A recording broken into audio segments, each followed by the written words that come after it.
Hello there, it's 2021. Welcome back to the channel. It's January. It's freezing out there. In fact, at the moment there's snow on the ground. This led me to the question, what are the effects temperature has on resistance when something gets too cold or something gets too hot? So I thought what I'd do is I'll get some cable, not this cable. I'll drag some 2.5 I've got down here, strip it back, pull out two cores, brown and blue for instance, and that'll equate to brown being hot and maybe blue being cold. Coil them up and we'll put one of them in cold and one of them somewhere hot, and we'll measure the resistance with the tester down here and see what results we get. A few tools and props to crack on with this little experiment, and we have some conduit just to wrap the cable around, cable itself, strippers, cutters, whatever you have, the all-important turkey tester for the temperature, and a tape measure just to make sure the cables are the same length. Stripped off the outer sheath these two cables, exposing just the brown and the blue, and there's actually 2 meters of each here, and they're just coiled around that piece of conduit just to kind of make them smaller and more compact. The tape measure just here I was measuring it with, and that's just propping up the meter so you can see the screen. And normally I'd be using the green lead and the green crock clip around here. I've just plugged the blue one into where the green one goes, and obviously we're on continuity. I've already nulled the resistance in the leads, and like I said, using brown and blue just for nice colours, nice colour scheme to keep it that way. What I'll do now is I'll take a quick temperature check of these two and see what they're doing at the moment, and then take their resistance measurement. With the turkey tester connected up now, I've allowed it a bit of time to settle, just to gather, and it's sitting at around 9 degrees. And what I'll do, I will just connect up these crock clips, see what kind of resistance we have in that. Spin that around so we can see it. So we're showing 0.02 on the resistance scale and 9 degrees on there. Now with this being the brown one, I'm going to blowtorch it a little bit, just warm it up slightly and see what happens.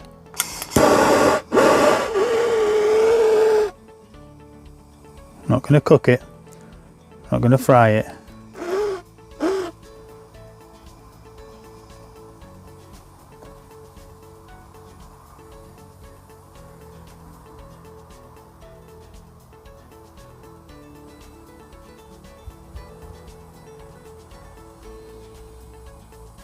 Slowly melt it.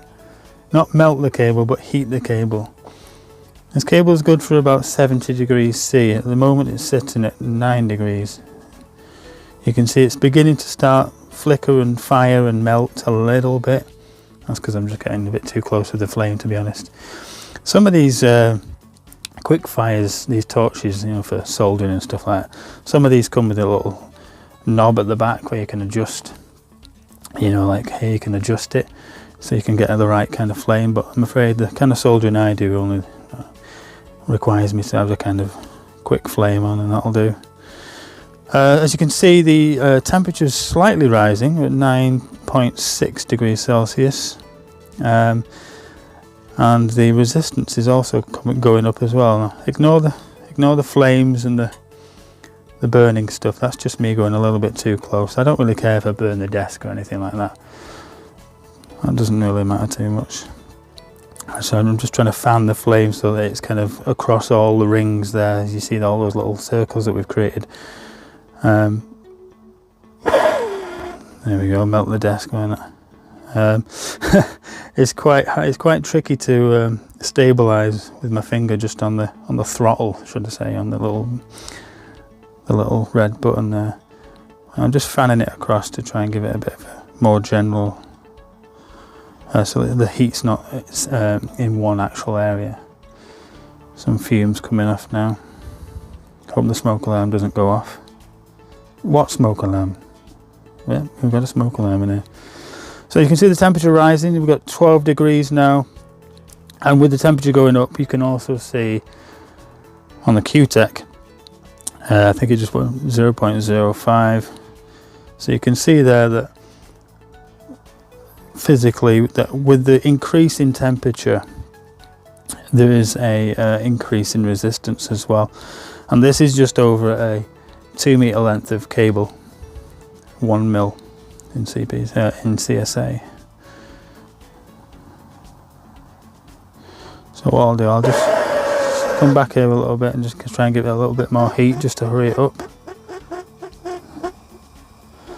Ignore the strange noises it makes. I'm not trying to set fire to the place, I'm just trying to get that resistance up a little bit more, as well as the temperature.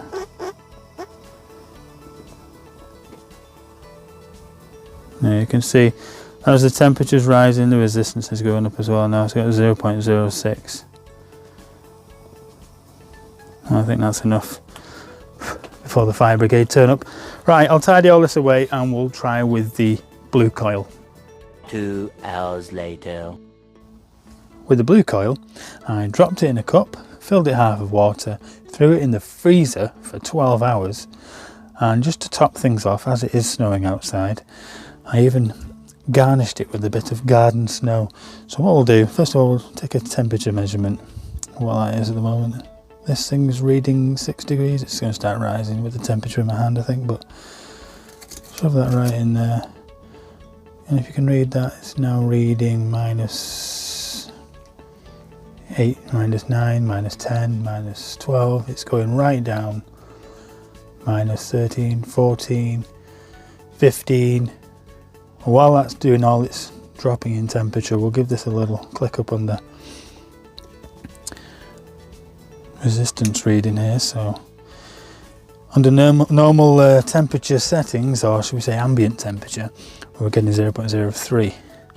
And as you can see, we're still getting that now, and it's -20 degrees Celsius and falling. So in comparison, you can raise the temperature on this cable only slightly and it will double its resistance, and resistance will go up.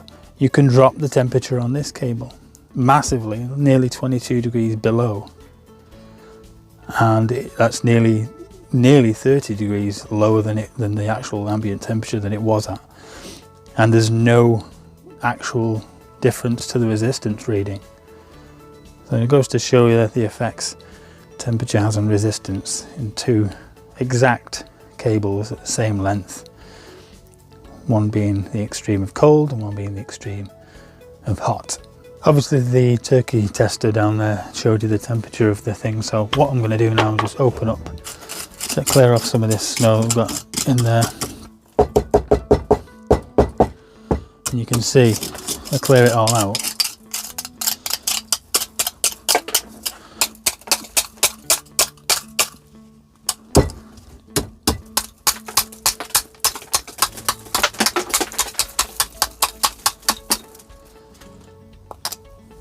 There it is in there, right at the bottom. So it is buried in ice, literally, and it is -20. It's probably less than -20. Now we have a tiny little experiment about the effect that temperature has on resistance in the kind of cable you find in your house. Right, this is probably going to be the last video I shoot from this shed, because things are moving on. This place is getting smaller and smaller every week. The walls are closing in. So for the last few weeks, probably months, I can't remember how long I've been doing it. I've been building another shed, another workshop, another bunker, another cave, whatever you want to call it. It's a huge thing. It's pretty much built now. It's ready to move in almost. It needs various other bits and pieces doing to it, wiring and stuff like that, but the fundamentals are there, the walls, the roof, it's watertight, it's insulated, mainly it's bigger, and so we'll be moving over to that, and further videos from this channel will be coming from there. I've actually also filmed me building the thing as well, so if it turns out watchable, I'll probably upload it to the channel as well and show you how I got on, and working in rain and snow and sleet and fog and hail and sun and wind and everything else that comes around this way. Thank you so much for watching, guys. Don't forget to like and subscribe, or don't like and just subscribe. And if you feel compelled to, leave a comment in the comment section. I'll see you next time. Bye now. Yeah.